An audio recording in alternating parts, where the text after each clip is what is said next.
Hello everyone, नमस्कार, welcome to monk tutorial. दोस्तों, आज के इस वीडियो लेक्चर में हम जानेंगे जो लेबर इंस्पेक्टर के पेपर हुई थी, सहायक श्रम पदाधिकारी, श्रम निरीक्षक, श्रम उप निरीक्षक भर्ती परीक्षा जो 2023 में हुई थी। उससे कंप्यूटर से 20 क्वेश्चन पूछे गए थे। उस 20 क्वेश्चन का हम लोग सॉल्व एनालिसिस करेंगे। स्टार्ट करते हैं हमारे पहले क्वेश्चन से। ये जो है, जितना भी आपको मैं सेट प्रोवाइड करता हूँ, ये सेट ए का ही क्वेश्चन रहता है, याद रखिएगा। कभी क्रॉस चेक करना रहा तो सेट ए से मिलान करिएगा, ठीक है। अभी तक जितने भी किए हैं सारे सेट ए थे। पहला क्वेश्चन हम लोग देखते हैं। पहला क्वेश्चन है, एमएस वर्ड किस श्रेणी का सॉफ्टवेयर है? Option A WordPress, option B word translator, option C word manager, या फिर ऑप्शन डी है वर्ड प्रोसेसर। और इसका जो सही आंसर होगा वो होगा option number D. MS Word जो है वो वर्ड प्रोसेसर का एक सॉफ्टवेयर है, ठीक है। उस श्रेणी में आता है, उस सीरीज का सॉफ्टवेयर है, उस कैटेगरी का है। वर्ड प्रोसेसर क्या होता है? एमएस वर्ड को अगर समझे तो ये है एमएस ऑफिस का वर्ड, ठीक है। वर्ड प्रोसेसर सॉफ्टवेयर होता क्या है उसको अगर समझे तो देखिए, एक वर्ड प्रोसेसर एक ऐसा प्रोग्राम है जो आपको टेक्स्ट फाइल बनाने, उसको एडिट करने अर्थात संपादित करने, उसके फॉर्मेट चेंज करने, स्टोर करने और पुनः प्राप्त करने और प्रिंट करने की अनुमति देता है। ये सारी चीजें क्या कहलाती है? वर्ड प्रोसेसर प्रोग्राम्स कहलाती हैं। और उस श्रेणी का सॉफ्टवेयर है कौन सा? MS word. क्लियर है? अगले क्वेश्चन की ओर बढ़ते हैं। हमारा जो अगला क्वेश्चन है, टेक्स्ट, ग्राफिक्स, आर्ट, ध्वनि, एनिमेशन और वीडियो का कॉम्बिनेशन जो कि कंप्यूटर या दूसरे इलेक्ट्रॉनिक डिवाइस से भेजा जाता है कहलाता है। Option A multimedia, option B hypermedia, option C visual media, या फिर ऑप्शन डी कोई नहीं। ठीक है। तो ये आपको याद होगा, हम लोग जब मल्टीमीडिया वाला चैप्टर पढ़ रहे थे तो मल्टीमीडिया का अर्थ क्या होता है? मल्टी और मीडिया का अर्थ होता है, मल्टी का अर्थ है एक से अधिक और मीडिया का अर्थ होता है मीडियम। ठीक है। तो एक से अधिक जब माध्यम में किसी भी सूचना को हम लोग भेजते हैं तो वो क्या कहलाता है? मल्टीमीडिया, जिसमें हम लोग टेक्स्ट हो सकता है, ग्राफिक्स हो सकते हैं, आर्ट हो सकता है, अर्थात आप आर्ट में बहुत सारे क्लिप आर्ट ले सकते हैं, ध्वनि, साउंड है, एनिमेशन, वीडियो, ऑडियो, ये सारी चीजें जो होंगी वो क्या होंगी? आपकी मल्टीमीडिया होंगी। क्लियर है? तो इसका सही आंसर होगा ऑप्शन नंबर ए मल्टीमीडिया। देखिए, मल्टीमीडिया दो शब्दों से मिलकर बना है, मल्टी तथा मीडिया। ठीक है। मल्टी शब्द का अर्थ है अनेक और मीडिया का अर्थ होता है एक तरीका जिससे हम विचारों या सूचनाओं को एक दूसरे को प्रस्तुत करते हैं। इस प्रकार मल्टीमीडिया दो या दो से अधिक मीडिया का संग्रहण है जिसके द्वारा हम विचारों का आदान प्रदान या सूचना का प्रदर्शन करते हैं। जैसे कि ये हमारा जो वीडियो है ये भी क्या है? मल्टीमीडिया है, क्योंकि इसमें वीडियो है, फोटोज हैं, ठीक है। इसके अलावा साउंड है, ध्वनि है, ये सारी चीजें हैं। इसके कारण ये क्या हो गया? मल्टीमीडिया हो गया। क्लियर है? अगला क्वेश्चन देखते हैं। हमारा जो अगला क्वेश्चन है, कौन सा प्रिंटर कुछ ही फॉन्ट्स में प्रिंट कर सकता है? Option A laser printer, option B dot matrix printer, option C inkjet printer, या फिर ऑप्शन डी है नेटवर्क प्रिंटर। पहला चीज ध्यान रखिएगा, नेटवर्क प्रिंटर जो होता है ये क्या होता है? दिमाग में ये हम लोग प्रिंटर का जितना प्रकार देखें इस टाइप का प्रिंटर नहीं देखें। नेटवर्क प्रिंटर में याद रखिएगा हम लोग यूनिवर्सल प्रिंटर को लेके चलते हैं। इसको यूनिवर्सल प्रिंटर जो लैन केबल के माध्यम से जुड़ा रहता है और सारे ऑफिस के कार्य को एक साथ वो क्या कर सकता है? प्रिंट कर सकता है, जो भी टास्क अलग अलग सिस्टम से दिए जाते हैं। क्लियर है? तो अगर नेटवर्क प्रिंटर दे रहा है तो आप मान के चलिए वो यूनिवर्सल प्रिंटर होगा या फिर लेजर प्रिंटर का ही प्रकार होगा, वो डिफाइन करेगा। अगर डिफाइन नहीं करता तो आप इसको यूनिवर्सल प्रिंटर मान के चलिएगा। अब यहाँ पे बोला गया है कुछ ही फॉन्ट्स को प्रिंट कर सकता है। लेजर प्रिंटर सब फॉन्ट प्रिंट करता है क्या? जी हाँ। इंकजेट भी? जी हाँ। लेकिन डॉट मैट्रिक्स जो है ये डॉट्स के फॉर्म में बनाता है, तो ये कुछ ही फॉन्ट जो है वो उसको प्रिंट कर सकता है। हर एक प्रकार की जो आकृतियां हैं उसको ये प्रिंट नहीं कर सकता। इसलिए इसका जो सही आंसर होगा option number A, sorry option number B, dot matrix printer होगा। क्लियर है? अब देखिए, इसमें एक क्वेश्चन में मैं आपको एक चीज और बता दूं। अगर ऑप्शन में डॉट मैट्रिक्स की जगह डेजी व्हील रहता तो आप आंसर किसको लेके चलते? मैं अगर प्रिंटर आपको पढ़ाया हूं उसमें आप अगर अच्छे से ध्यान दिए होंगे तो इसका सही आंसर होता डेजी व्हील प्रिंटर। ठीक है। डेजी व्हील प्रिंटर क्यों? क्योंकि इसमें पहले से कैरेक्टर जो रहते हैं, जो अक्षर रहते हैं वो पहले से बने हुए रहते हैं। तो एक क्वेश्चन इससे डेजी व्हील से पूछा जाता है कि ऐसा कौन सा प्रिंटर है जिसमें कलाकृतियां या कोई अलग सी आकृति प्रिंट नहीं की जा सकती? लेजर प्रिंटर में आप कुछ भी फोटो, पिक्चर, कुछ भी आप प्रिंट करते हैं वो प्रिंट हो जाएगा, कुछ भी डिजाइन रहेगा। बट डेजी व्हील का लिमिटेशन है, सेम लिमिटेशन डॉट मैट्रिक्स का भी लिमिटेशन है। ठीक है। डेजी व्हील का, लेकिन अगर इस ऑप्शन में डेजी व्हील रहता तो उसको आप आंसर लेके चलते, ये मैं बताना चाह रहा हूं। ठीक है। उस समय आपका जो डॉट मैट्रिक्स प्रिंटर है ये आंसर नहीं लिया जाता, उस समय आंसर लिया जाता डेजी व्हील प्रिंटर को। अब प्रिंटर के अगर हम लोग प्रकार की बात करें तो प्रिंटर अलग अलग प्रकार के होते हैं। एक होता है इम्पैक्ट प्रिंटर और दूसरा होता है नॉन इम्पैक्ट प्रिंटर। हम लोग इसको ऑलरेडी कवर कर चुके हैं प्रिंटर वाले टॉपिक में, तो मैं ज़्यादा डिटेल में नहीं जाऊँगा। जो डॉट मैट्रिक्स है या डेज़ी व्हील है, ये दोनों ही इम्पैक्ट प्रकार के प्रिंटर हैं, और ये जो आप एग्ज़ाम्पल देख रहे हैं, ये है आपका डॉट मैट्रिक्स प्रिंटर का एग्ज़ाम्पल। ठीक है, डॉट मैट्रिक्स प्रिंटर क्या होता है? तो डॉट मैट्रिक्स प्रिंटर एक प्रकार का प्रिंटर है, जो स्याही या इंक वाले रिबन के द्वारा चित्रों और अक्षरों को प्रिंट करता है। डॉट मैट्रिक्स प्रिंटर एक इम्पैक्ट प्रिंटर है, जो कि मैं आपको पहले ही बता चुका हूँ, जो एक समय में केवल एक अक्षर या कैरेक्टर को ही प्रिंट करता है। इस प्रिंटर में एक प्रिंटिंग हेड होता है, जो चित्रों और अक्षरों को प्रिंट करने के लिए दाएं से बाएं या फिर बाएं से दाएं घूमता है। यह एक ऐसा प्रिंटर है जो इंकजेट प्रिंटर के समान है, जो कागज में प्रिंट करने के लिए इंक या स्याही की हजार बूंदें छिड़कता है, डॉट्स लगाता है बेसिकली ये। इसीलिए इसको क्या कहा जाता है? Dot matrix printer. ऐसी डॉट बनाते चलता है, इसके कारण इसको क्या कहा जाता है? डॉट मैट्रिक्स प्रिंटर कहा जाता है। चलिए, अगले क्वेश्चन की ओर बढ़ते हैं। हमारा जो अगला क्वेश्चन है, डीवीडी का अर्थ है। Option A digital viscosity disc, option B digital versatile disc, option C digital vessel disc, या फिर option D decoded versatile disc. आप लोगों को सबको पता होगा, कईयों बार ये क्वेश्चन रिपीट हुआ है, व्यापम के क्वेश्चन रिपीट होते हैं, और पीवाईक्यू बनाने का रीजन ही यही है कि अगर रिपीट होते हैं तो आपसे गलत नहीं होने चाहिए। ठीक है, डीवीडी का जो फुल फॉर्म होता है, वो दो फुल फॉर्म मिलते हैं, अलग अलग आंसर ले लिया जाता है कई बार। एक होता है डिजिटल वर्सेटाइल डिस्क, या फिर दूसरा लिया जाता है, याद रखिएगा, डिजिटल वीडियो डिस्क। दो आंसर मिलते हैं यहाँ पे, डिजिटल वर्सेटाइल डिस्क या डिजिटल वीडियो डिस्क। ठीक है, तो अगर आपको इसका आंसर पूछा जाए तो यहाँ पे आंसर होगा डिजिटल वर्सेटाइल डिस्क। यहाँ मैं आपको नोट्स में ये चीजें प्रोवाइड करता ही हूँ, तो आपको नोट्स में ये पता रहे कि दो नाम मिलते हैं, डिजिटल वीडियो डिस्क या फिर डिजिटल वर्सेटाइल डिस्क। डीवीडी के बारे में हमको और क्या चीजें जाननी है, तो डीवीडी की स्टोरेज कैपेसिटी कितनी होती है, पहले हम लोग जान लेते हैं डीवीडी के प्रकार। तो देखिए, एक होता है डीवीडी आरडब्ल्यू। आरडब्ल्यू स्टैंड करता है रीराइटेबल के लिए। ठीक है, उसके अलावा डीवीडी आर जो होता है, वो डीवीडी आर रिकॉर्डेबल रहता है। एक बार आप रिकॉर्ड कर दिए, उसके बाद उसमें दोबारा आप राइट नहीं कर, रीड सिर्फ कर सकते हैं, राइट नहीं कर सकते। राइट वंस कहा जाता है। ठीक है, एक बार रिकॉर्डेबल है, सिर्फ एक बार। जबकि रीराइटेबल जो है, वो कई बार आप उसको, उसका डेटा मिटाकर फिर से राइट कर सकते हैं। जबकि डीवीडी रोम जो होता है, रीड ओनली मेमोरी, ये जो डेटा है वो पहले से डला आता है। ठीक है, तो इसका डेटा आप लोग सिर्फ रीड कर सकते हैं, उसको राइट नहीं कर सकते। तो ये डीवीडी के अलग अलग प्रकार हैं। अब डीवीडी के प्रकारों के अलावा डीवीडी का साइज भी हम लोग थोड़ा देख लेते हैं। डीवीडी के अलग अलग प्रकार में डीवीडी के अलग अलग साइज मिलते हैं, जैसे कि सिंगल साइडेड, ये एसएस का मतलब होता है सिंगल साइडेड, एसएल का मतलब होता है single layer. Single sided single layer अगर डीवीडी है, तो उसकी स्टोरेज कैपेसिटी होती है 4.7 जीबी, जो यूनिवर्सल मानी जाती है। ठीक है, और देखिए यहां आप ध्यान देंगे तो DVD minus R, DVD plus R है। इसको भी कभी आगे की क्लास में समझाऊंगा, माइनस आर और प्लस आर का मतलब क्या होता है। जो माइनस आर रहता है वो रीराइटेबल रहता है, प्लस आर रोम टाइप का रहता है। डीवीडी रोम अगर लिख दें प्लस आर को, तो भी कोई अतिशयोक्ति नहीं होगी। ठीक है, तो अगर आपको माइनस आर और प्लस आर रहता है, तब आप समझ जाएंगे कि जो रोम फैसिलिटी का है वो क्या है, प्लस वाला है, और माइनस वाला रीराइटेबल है। ये रीराइटेबल वाले फैसिलिटी में आता है। आप ध्यान देंगे, यहाँ रीराइटेबल प्लस में है। ठीक है, तो इसमें आप कंफ्यूज नहीं होना है, एक बार रीराइटेबल होगा। अब इसमें देखिए, जो चीजें मैं आपको बताना चाह रहा हूं, सिंगल साइडेड सिंगल लेयर, ये दोनों का अगर देखते हैं, S S L L S L लिखा है, मतलब सिंगल साइडेड सिंगल लेयर का कितना है, 4.7 जीबी, मतलब डीवीडी का एक साइड में ही एक लेयर होगा। उसके बाद आता है dual layer single sided. Dual layer मतलब एक ही साइड में दो अलग अलग लेयर।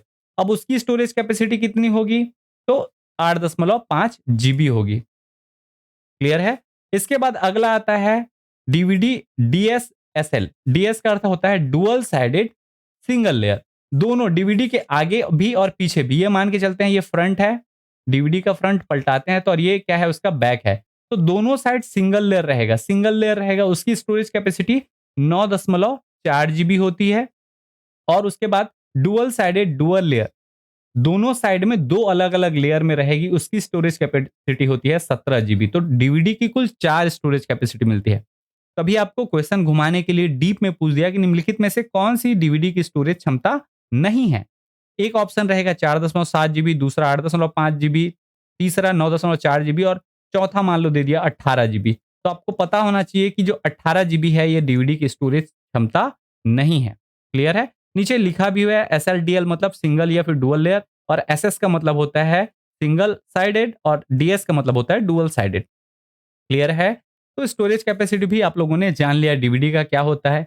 ये सारी चीज़ें आपको नोट्स में टेलीग्राम ग्रुप में मिल जाएँगी। टेलीग्राम ग्रुप का लिंक डिस्क्रिप्शन में है, ठीक है? चलिए अगले क्वेश्चन की ओर बढ़ते हैं। हमारा जो अगला क्वेश्चन है, अवांछित ईमेल के लिए कौन-सा शब्द प्रयोग किया जाता है? Option A spam, option B backbone, option C news groups, या फिर ऑप्शन डी है यूज़नेट।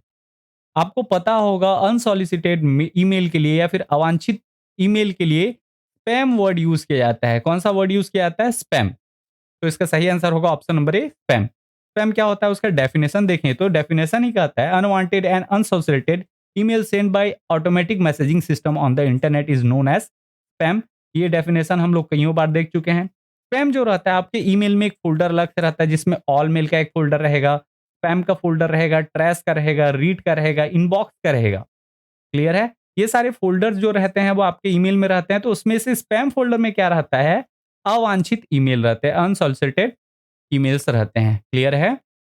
चलिए अगले क्वेश्चन की ओर बढ़ते हैं। हमारा जो अगला क्वेश्चन है, सीडी की डेटा स्टोर करने की क्षमता खाली स्थान होती है। सीडी अर्थात कॉम्पैक्ट डिस्क, सबको पता होगा, ठीक है?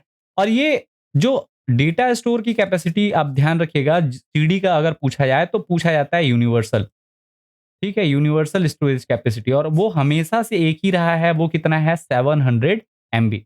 4.7 जीबी किसका है? तो ये याद रखिएगा डीवीडी का है, ठीक है? 25 जीबी किसका है? तो ब्लू रे डिस्क का है। बीआईडी जिसको कहा जाता है, सिंगल साइडेड हैं सारे, क्लियर है? इसके अलावा 1 टीबी जो रहता है एचडीडी, ये मिलेगा आपको। इसके अलावा एसएसडी भी 1 टीबी का आ सकता है, तो इसमें एचडीडी या एसएसडी ये सारी चीज़ें होंगी। लेकिन 700 एमबी किसका रहता है? तो सीडी का रहता है, इसलिए इसका सही आंसर होगा ऑप्शन नंबर ए 700 एमबी। क्लियर है? सीडी को कहा जाता है कॉम्पैक्ट डिस्क। अब इसमें आप ध्यान रखिएगा, जो स्टैंडर्ड साइज़ है ये पूछा गया था, स्टैंडर्ड साइज़ डीवीडी का, सॉरी सीडी का। इसके अलावा मिनी सीडी भी आती है, आप लोग देखे भी होंगे। उसकी स्टोरेज कैपेसिटी 185 से लेके 210 एमबी तक होती है। पेपर में अक्सर यही डेटा पूछा जाता है, तो ये आपके दिमाग में याद रहना चाहिए, 700 एमबी एकदम कंठस्थ। इसके अलावा बिज़नेस कार्ड साइज़ का भी आपका जो कॉम्पैक्ट डिस्क है वो आता है, उसकी स्टोरेज कैपेसिटी 10 से लेके 65 एमबी के बीच होती है। क्लियर है?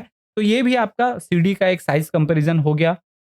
अगला क्वेश्चन देखते हैं। हमारा अगला क्वेश्चन है, कोविड-19 की मॉनिटरिंग के लिए भारत सरकार ने कौन-सा ऐप जारी किया था? तत्कालीन वो ऐप बहुत इम्पोर्टेंट था। अब आप लोग सब जानते होंगे वो ऐप कौन-सा है? ऑप्शन ए आरोग्य सेतु, ठीक है? इसके अलावा ऑप्शन बी दिया हुआ था सार्थक सेतु, ऑप्शन सी राज कोविन इन्फो ऐप, और ऑप्शन डी है कोविन ऐप। लोगों को कन्फ्यूज़न होता था कोविन ऐप और आरोग्य सेतु में, लेकिन इसका जो सही आंसर है वो आपको सबको पता होगा, यूज़ किए होंगे। वो कौन-सा था? आरोग्य सेतु ऐप, ठीक है? आरोग्य सेतु ऐप जो था ये बेसिकली भारत सरकार के द्वारा वो किया गया था, जारी किया गया था। कोविड-19 इन्फेक्शन का पता लगाने के लिए जो लोग थे वो इसमें डिटेल फ़िल करते थे, उनको पता लगता था कि आस-पास कितने लोग संक्रमित हैं, क्या हैं, कैसा है स्थिति, ठीक है? ये आरोग्य सेतु ऐप इसका आंसर होगा। अगले क्वेश्चन की ओर बढ़ते हैं। हमारा अगला क्वेश्चन है, कंप्यूटर के बिना क्या संभव नहीं है? नकारात्मक टाइप क्वेश्चन है। ऑप्शन ए चिकित्सकीय परीक्षण, option B internet, option C painting, या ऑप्शन डी फिशिंग, ठीक है? अब देखिए यहाँ फिशिंग बोलेंगे तो ये एक बार टेक्निकली सही साउंड करता है, लेकिन ये वो वाला फिशिंग नहीं है, ठीक है? हैकिंग वाला। पेंटिंग कंप्यूटर के बिना संभव है क्या? जी हाँ, पेंटिंग तो संभव है। ठीक है? चिकित्सकीय परीक्षण बिना कंप्यूटर के भी पहले डॉक्टर चेकअप करते थे, तो ये भी संभव है। लेकिन बिना कंप्यूटर के आप इंटरनेट चला सकते हैं, ये संभव है क्या? नहीं। ठीक है? आप ध्यान रखिएगा, बिना कंप्यूटर के आप मछली पकड़ सकते हैं, तो जी हाँ, पकड़ सकते हैं। पेंटिंग कर सकते हैं, जी हाँ, कर सकते हैं। चिकित्सकीय परीक्षण कर सकते हैं, जी हाँ, कर सकते हैं। लेकिन ध्यान रखिएगा, बिना कंप्यूटर आपका मोबाइल भी एक क्या है? कंप्यूटर है, छोटा कंप्यूटर, मिनी कंप्यूटर है।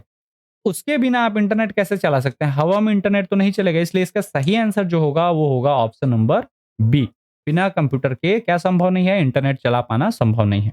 ठीक है? इंटरनेट के लिए आप चाहे कंप्यूटर रखें या मोबाइल रखें, मोबाइल भी हैंडहेल्ड डिवाइस के अंतर्गत आता है और उसमें भी आप इंटरनेट चलाते हैं, इसलिए यह संभव नहीं है।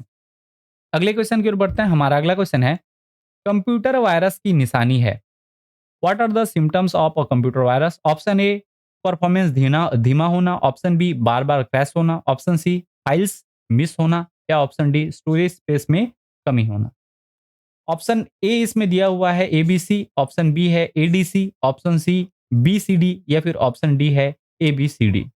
आप सबको पता होगा कि ये सारे जो लक्षण हैं, ये जो सारी निशानियां हैं, सिम्पटम्स हैं, वो कंप्यूटर वायरस की निशानी है। इसलिए इसका जो सही आंसर होगा वो option number D A B C D. Clear है?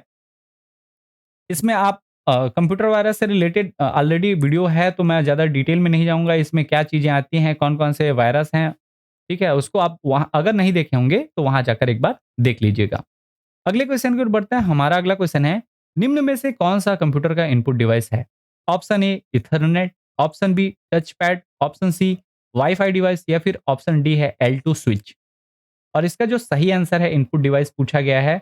इनपुट डिवाइस भी मैं पहले पढ़ा चुका हूँ, तो इसका सही आंसर होगा option number B touch pad.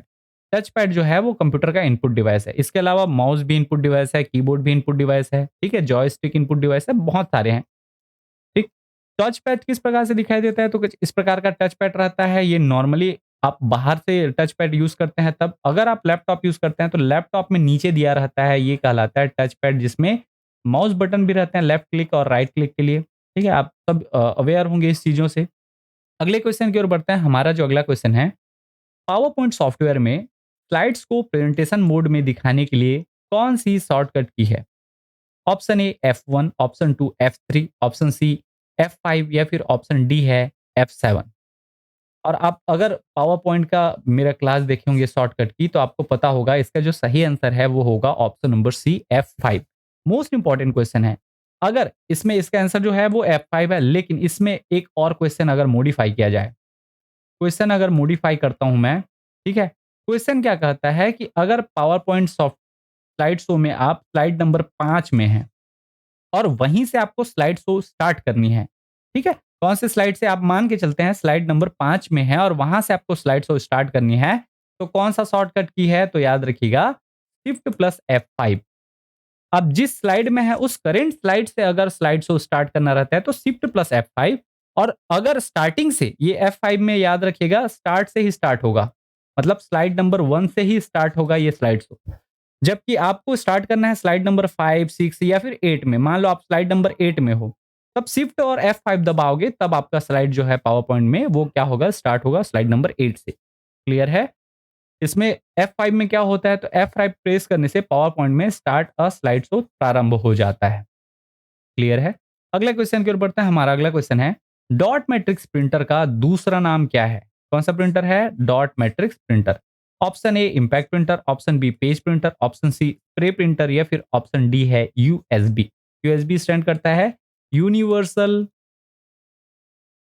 Serial bus. Universal serial bus, ठीक है? यूएसबी जो कहा जाता है। अब आपको पता होगा जो डॉट मैट्रिक्स प्रिंटर है वो उसको इम्पैक्ट प्रिंटर के नाम से जाना जाता है, ना कि पेज प्रिंटर, स्प्रे प्रिंटर या किसी अलग प्रकार के। ठीक है? इसलिए इसका सही आंसर होगा ऑप्शन नंबर ए इम्पैक्ट प्रिंटर। अब प्रिंटर के बारे में थोड़ा-सा हम लोग समझ ले, तो प्रिंटर बेसिकली 2 टाइप के होते हैं, इम्पैक्ट प्रिंटर और नॉन इम्पैक्ट प्रिंटर, पहले ही बता चुका हूँ। इम्पैक्ट प्रिंटर के अगर प्रकार की बात करें, तो ये भी 2 टाइप के मिलते हैं आपको, कैरेक्टर प्रिंटर और लाइन प्रिंटर। कैरेक्टर प्रिंटर में डेज़ी व्हील प्रिंटर और डॉट मैट्रिक्स प्रिंटर, जिनके बारे में हम लोग अभी थोड़ी देर पहले चर्चा किए। इसके अलावा लाइन प्रिंटर में याद रखिएगा ड्रम प्रिंटर और चेन प्रिंटर मिलते हैं, ये भी क्या है, इम्पैक्ट प्रिंटर हैं। जबकि नॉन इम्पैक्ट प्रिंटर में आपको लेजर प्रिंटर, इंकजेट प्रिंटर और थर्मल प्रिंटर मिलते हैं। इसके अलावा आप याद रखिएगा यूनिवर्सल प्रिंटर जो है, वो भी आपका नॉन इम्पैक्ट प्रिंटर या फिर ऑल इन वन प्रिंटर जिसको कहा जाता है, वो भी क्या है, आपका नॉन इम्पैक्ट प्रिंटर का प्रकार है। तो डॉट मैट्रिक्स किसका दूसरा नाम है? इम्पैक्ट प्रिंटर का। क्लियर है? अगले क्वेश्चन की ओर बढ़ते हैं। हमारा अगला क्वेश्चन है, कंप्यूटर सिस्टम का आउटपुट डिवाइस कौन नहीं है? याद रखिएगा नकारात्मक क्वेश्चन है और कौन सा पूछा रहा है? Output device. Option A monitor, option B है bluetooth speaker, option C line printer, option D OCR. याद रखिएगा आउटपुट डिवाइस नहीं है। मॉनिटर एक पॉपुलर सॉफ्ट कॉपी देने वाला आउटपुट डिवाइस है, इसलिए इसका आंसर ये नहीं होगा। ब्लूटूथ स्पीकर के माध्यम से भी हम लोग क्या करते हैं, ऑडियो वेव को, साउंड की आउटपुट को प्राप्त करते हैं, इसलिए ये भी नहीं होगा। लाइन प्रिंटर प्रिंटर है चूंकि, तो ये भी आउटपुट डिवाइस नहीं है, पूछा गया ये आउटपुट डिवाइस है, इसलिए ये भी आंसर नहीं होगा। जबकि ओसीआर जो है, ओसीआर का फुल फॉर्म होता है ऑप्टिकल कैरेक्टर रीडर, और यही इसका आंसर है। ठीक है? ऑप्टिकल कैरेक्टर रीडर या फिर ऑप्टिकल कैरेक्टर रिकॉग्निशन। याद रखिएगा ओसीआर करता क्या है, तो आप लोग देखे होंगे, एक एग्जांपल के लिए मैं आपको बता दूं, यूज करते भी होंगे ओसीआर टेक्नोलॉजी का गूगल लेंस। आप इसको खोलते हैं और किसी इमेज को आप बस क्लिक करते हैं तो उसके जो टेक्स्ट है, उस टेक्स्ट को वो सेलेक्ट कर लेता है। यही होता है ओसीआर टेक्नोलॉजी। गूगल लेंस क्या है? ओसीआर का एक एग्जांपल है। इसके बहुत सारे एग्जांपल आपको मिल जाएंगे। इमेज से टेक्स्ट को एक्सट्रैक्ट करने वाला जो टेक्नोलॉजी है वो क्या कहलाता है? OCR, optical character recognition. Clear है? अगले क्वेश्चन की ओर बढ़ते हैं। हमारा अगला क्वेश्चन है, यूआरएल का अर्थ है। Option A uniform resource locator, option B uniform record locator, option C universal resource locator, या फिर ऑप्शन डी है यूनिवर्सल रिकॉर्ड लोकेटर। देखिए यूआरएल, यूआरएल स्टैंड करता है यूनिफॉर्म रिसोर्स लोकेटर, और जो कि है आपका ऑप्शन नंबर ए में। ठीक है, इसलिए इसका सही आंसर होगा uniform resource locator, option number ए। देखिए यूआरएल होता क्या है? बेसिकली हम लोग देखते हैं, आपका जो नेट है, इंटरनेट चलाते हैं तो ऊपर में एक यूआरएल का बार रहता है। उस बार में क्या रहता है? एचटीटीपीएस। ये जो एचटीटीपीएस है, ये प्रोटोकॉल है बेसिकली। कौन सा प्रोटोकॉल? तो याद रखिएगा, हाइपर टेक्स्ट ट्रांसफर प्रोटोकॉल। ठीक है, उसके बाद दो वो रहेंगे। उसके बाद आता है सब डोमेन। सब डोमेन में आता है www, अर्थात वर्ल्ड वाइड वेब। क्लियर है? इसके बाद डोमेन नेम रहेगा, जैसे कि google.com या फिर youtube.com, या दूसरे आपके जैसे उमंग ट्यूटोरियल डॉट कॉम। तो डॉट कॉम जो है वो टॉप लेवल डोमेन है, और ये डोमेन नेम क्या रहेगा? उमंग ट्यूटोरियल रहेगा, गूगल रहेगा, यूट्यूब रहेगा। इस टाइप का ये जो पूरा सेट है, यही सेट क्या कहलाता है? Uniform resource locator. क्लियर है? अब इसको आप सिंपल शब्दों में अगर समझे यूनिफॉर्म रिसोर्स लोकेटर को, तो यह आपका एड्रेस होता है। किसका? किसका एड्रेस होता है? तो वेब पेज का एड्रेस होता है। किसका? वेब पेज का। जैसे एग्जांपल के लिए मैं आपको बात करूं, कोई व्यक्ति है, वो इंडिया में कहाँ रहता है आपको पता नहीं है, आपको कुछ सामान भेजना है या वहां से कुछ लाना है, तो आपको पहला चीज आपको करना क्या पड़ेगा? उसका एड्रेस की पहला चीज हम लोग स्टेट पता करेंगे, कौन से स्टेट से है। फिर पता करेंगे डिस्ट्रिक्ट कौन सा है। ठीक है, डिस्ट्रिक्ट के बाद हम लोग ब्लॉक पता करेंगे। उस ब्लॉक में पर्टिकुलर उसका जो एरिया है, सपोज वो किसी विलेज से है तो उस विलेज या फिर उस पोस्ट ऑफिस का हम लोग पता करेंगे, फिर उसके घर का एड्रेस। इस टाइप से ये एड्रेस बनता है। वैसे ही वेब पेज का जो एड्रेस होता है, वो पहले आपका प्रोटोकॉल जाएगा, फिर वो प्रोटोकॉल वर्ल्ड वाइड वेब में जाएगा, फिर डोमेन नेम में जाएगा, और टॉप लेवल डोमेन जैसे google.co.in तो डॉट इन दिखाएगा कि ये किसका टॉप लेवल डोमेन है? इंडिया का। इंडिया के में डॉट को डॉट इन लग जाता है। ठीक है, या डॉट इन आ जाएगा। ठीक, इस प्रकार का रहता है। तो यूआरएल क्या है? Uniform resource locator. अगले क्वेश्चन की ओर बढ़ते हैं। हमारा अगला क्वेश्चन है, ऑपरेटिंग सिस्टम है। Option A system software, option B application software, option C graphics design software, या फिर ऑप्शन डी एंटीवायरस सॉफ्टवेयर। याद रखिएगा, ऑपरेटिंग सिस्टम जो है, ऑपरेटिंग सिस्टम सॉफ्टवेयर, यहां से नाम से ही क्लियर है, ऑपरेटिंग क्या है? सिस्टम बोला जा रहा है, तो वो कैसा सॉफ्टवेयर है? सिस्टम सॉफ्टवेयर है। क्लियर है? इसलिए इसका सही आंसर होगा ऑप्शन नंबर ए, सिस्टम सॉफ्टवेयर। अब देखिए, जो सिस्टम सॉफ्टवेयर है, एप्लीकेशन सॉफ्टवेयर है, इसमें लोगों को कंफ्यूजन होता है। सिस्टम सॉफ्टवेयर में बेसिकली आपके ऐसे सॉफ्टवेयर होंगे जो आपके सिस्टम को चलाने के लिए बहुत जरूरी है, उसके बिना सिस्टम चालू नहीं हो सकता। इसमें आप क्या क्या आते हैं? तो ऑपरेटिंग सिस्टम आता है। क्लियर है? ऑपरेटिंग सिस्टम में आपके क्रोम ओएस आ जाएगा, Ubuntu, Microsoft, iOS, Xbox, blackberry, ठीक है, मैक ओएस, ठीक है, मैकेंटोस जिसको कहा जाता है, ये सारे ऑपरेटिंग सिस्टम सिस्टम सॉफ्टवेयर के अंतर्गत आएंगे। जबकि एप्लीकेशन सॉफ्टवेयर किसी पर्टिकुलर एप्लीकेशन को चलाने के लिए, ठीक है, जैसे वर्ड प्रोसेसर एक प्रोग्राम है आपका एमएस वर्ड, स्प्रेडशीट प्रोग्राम है आपका कौन? एमएस एक्सेल, डेटाबेस का है एमएस एक्सेस, ठीक है, एक्सेस कहा जाता है इसको। इसके अलावा वीडियो कॉन्फ्रेंसिंग के लिए स्काइपी, आपका फोटो एडिटिंग के लिए फोटोशॉप, वीडियो देखने के लिए स्पेशली नेटफ्लिक्स, या आप सोशल नेटवर्किंग साइट में कोई एप्लीकेशन है जैसे फेसबुक, ये सारी क्या है? एप्लीकेशन अनुप्रयोग के सॉफ्टवेयर हैं। आप इसका यूज करेंगे, पर्टिकुलर उस फीचर को यूज करने के लिए इन सॉफ्टवेयर को इंस्टॉल किया जाता है। जैसे यूट्यूब है एक एप्लीकेशन सॉफ्टवेयर। ठीक है, यूट्यूब.com नहीं बोल रहा हूं मैं, ऐप की बात कर रहा हूं। यूट्यूब क्या है? एक एप्लीकेशन सॉफ्टवेयर है। आप चाहें तो उसको यूज कर सकते हैं, उसके लाभ ले सकते हैं। आप ना चाहें तो कोई दिक्कत नहीं, उसके बिना भी आपका सिस्टम जो है वो स्मूथली चलेगा। क्लियर है? अगले क्वेश्चन की ओर बढ़ते हैं। हमारा अगला क्वेश्चन है, निम्न में कौन सा एंटीवायरस सॉफ्टवेयर है? ऑप्शन ए अवास्ट, देखिए ऐसा इस टाइप का ऑप्शन दे, अवास्ट भी लिखा सकता है। ऐसा रहे तो आप इंग्लिश में चले जाइएगा, खासकर मैं हमेशा बोलते आता हूँ कि आपको जब हिंदी में दिक्कत हो तो चुपचाप इंग्लिश वाले में चले जाइए। Which of the following is in an antivirus software? Option A Avast, option B Quick Heal, option C McAfee या फिर ऑप्शन डी है कास्परस्काई। ऑप्शन आपके हैं, ऑप्शन ए केवल एक, ऑप्शन बी 1 और 2 दोनों, ऑप्शन सी 1, 2, 3, 4 सभी या फिर ऑप्शन डी उपरोक्त में से कोई नहीं। और जितने भी आप नाम देख रहे हैं वो सारे के सारे नाम क्या हैं? एंटीवायरस है, चाहे वो एवास्ट हो, क्विक हिल हो, मैकेफे हो और कास्परस्काई। इसलिए इसका सही आंसर होगा ऑप्शन नंबर सी, 1, 2, 3, 4 सभी क्या हैं? एंटीवायरस सॉफ्टवेयर हैं। अगले क्वेश्चन की ओर बढ़ते हैं। हमारा अगला क्वेश्चन है, कौन सा ओपन सोर्स ऑपरेटिंग सिस्टम है? कौन सा सोर्स पूछा गया है? Open source. ऑप्शन ए देखते हैं Mac OS, option B Ubuntu, option C Windows या फिर ऑप्शन डी एमएस डॉस। देखिए इसमें मैक ओएस, विंडोज और डॉस ये तीनों क्या हैं? क्लोज्ड सोर्स हैं। क्लोज्ड सोर्स या हम लोग बोल सकते हैं पेड आपके क्या हैं? ओएस हैं। जबकि उबंटू जो है ये ओपन सोर्स है। ओपन सोर्स या फ्री बोल सकते हैं आप इसको, ऐसे भी आप याद रख लीजिएगा। ओपन उबंटू क्या है? ओपन सोर्स ऑपरेटिंग सिस्टम या फिर फ्री का ऑपरेटिंग सिस्टम है। ठीक है, इसको खरीदना नहीं पड़ता, आप सीधा डाउनलोड करके यूज कर सकते हैं। इसके सोर्स कोड जो है वो लोगों को दिखाई दिए जाते हैं, आप उसमें चेंजेस भी कर सकते हैं अपने हिसाब से। तो इसका सही आंसर होगा ऑप्शन नंबर बी उबंटू। ये क्या है? एक ओपन सोर्स ऑपरेटिंग सिस्टम है। उबंटू कुछ इस प्रकार का दिखाई देता है। इसके लोगो अगर को हम लोग बात करें, अगले क्वेश्चन की ओर बढ़े तो हमारा अगला क्वेश्चन है, कौन सा क्षेत्र में कंप्यूटर का उपयोग बहुतायत से नहीं होता? बहुतायत से नहीं होता। Option A digital marketing, option B internet surfing, option C e commerce या फिर ऑप्शन डी कारपेंटरी दुकान। ठीक है, डिजिटल मार्केटिंग में कंप्यूटर का यूज होगा, चूंकि यहाँ डिजिटल वर्ड ही है तो इसमें यूज होगा। जी हाँ, इंटरनेट सर्फिंग में इसके बिना कंप्यूटर के बिना इंटरनेट सर्फिंग पॉसिबल नहीं है तो इसमें भी यूज होगा। ई कॉमर्स वेबसाइट अर्थात जो इलेक्ट्रॉनिक रूप से आपकी कमर्शियल वेबसाइट है, जैसे फ्लिपकार्ट है, अमेजॉन है, बहुत स्नैपडील है, ये सारी चीजें ई कॉमर्स की वेबसाइट हैं, तो इसमें भी कंप्यूटर का यूज होगा या मोबाइल का यूज होगा? तो जी हाँ होगा। जबकि कारपेंटरी शॉप अर्थात बढ़ाई, कारपेंटरी का मतलब क्या होता है? बढ़ाई होता है, तो इसमें कंप्यूटर का यूज नहीं होता। ठीक है, बढ़ाई लोग अपने हाथ से ही करेंगे ना, उसमें कंप्यूटर का क्या यूज? ठीक है, इसलिए इसका सही आंसर होगा ऑप्शन नंबर डी। अगले क्वेश्चन की ओर बढ़ते हैं। हमारा अगला क्वेश्चन है, एमएस एक्सेल में किसी सेल में सूत्र लिखने के लिए हम शुरुआत में खाली स्थान ऑपरेटर का प्रयोग करते हैं। और ये क्वेश्चन मेरे ख्याल से इसी पीवाईक्यू सीरीज में तीसरी या चौथी बार हम टकरा रहे हैं। ऑप्शन ए बराबर, ऑप्शन बी तीर, ऑप्शन सी डॉलर या फिर ऑप्शन डी है तारा। ठीक है, इक्वल, एरो, डॉलर या स्टार।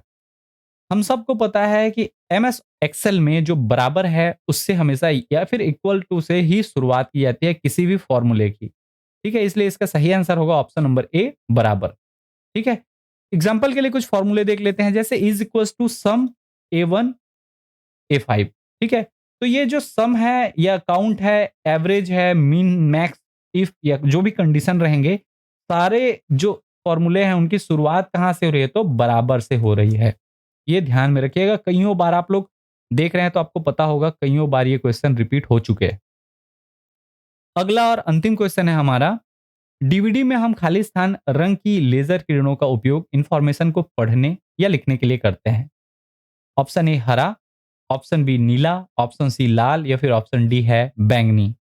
और याद रखिएगा, डीवीडी हो या सीडी हो, इन दोनों में लाल रंग की जो लेजर किरणें हैं उनका प्रयोग किया जाता है। रेड लेजर बीम का इसमें यूज किया जाता है, किसमें? डीवीडी या फिर सीडी में।